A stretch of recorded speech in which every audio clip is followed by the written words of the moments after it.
Indonesia ikut SETA dalam Osaka Expo di Jepang tahun 2025 dengan Pavilion Indonesia. PT Pandu Wijaya Negara hadir di dalamnya dengan judul Indonesia Green Gold Project Agroforestry Nyamplung, Bioenergy and Decarbonization. One action solve many problems. Plant Nyamplung tree. Yaitu dengan sekali aksi menanam pohon nyamplung dapat sebagai solusi perubahan iklim berbasis alam. Mengapa pohon nyamplung? Karena pohon nyamplung merupakan tanaman hutan yang dapat menghasilkan bioenergi untuk transisi energi, jadi dapat melakukan dekarbonisasi sekaligus transisi energi. Pohon nyamplung merupakan premium carbon credit. COP29 sepakat pendanaan iklim sebesar 300 miliar dolar Amerika per tahun kepada negara berkembang.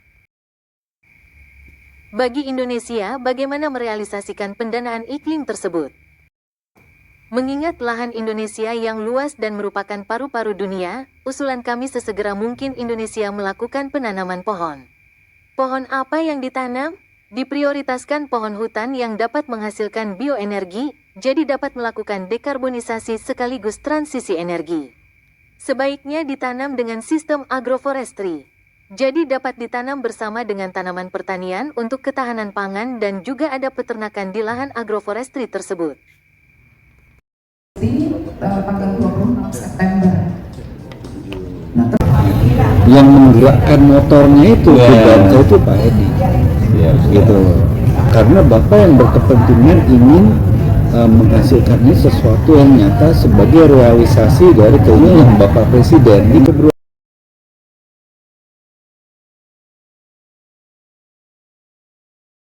Ya, Indonesia jadi bursa karbon internasional terbesar.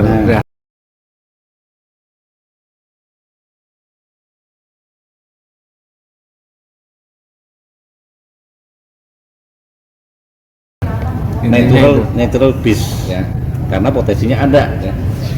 Itu Pak, ya. Tidak merusak alam tapi memperbaiki. Inilah pentingnya Indonesia bagi mata internasional, Pak. Melalui KPBU kerjasama pemerintah dan badan usaha, pemerintah dapat melibatkan masyarakat dan swasta untuk menyediakan bibit tanaman yang menghasilkan bioenergi tersebut. Baik tanaman hutan atau bukan, yang dapat melakukan dekarbonisasi dan transisi energi seperti tanaman nyamplung dan malapari.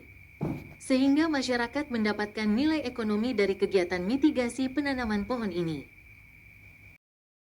Jika telah ditanam di lahan non-produktif dan lahan kritis di Indonesia, Indonesia akan mendapatkan dana aksi mitigasi perubahan iklim.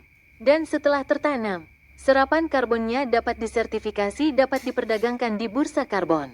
Melihat luasnya lahan yang ditanami, tentu serapan karbonnya sangat besar. Indonesia dapat memenuhi NDC Net Determine kontribusinya, dan sisanya dapat diperdagangkan di bursa karbon, menghasilkan nilai ekonomi besar.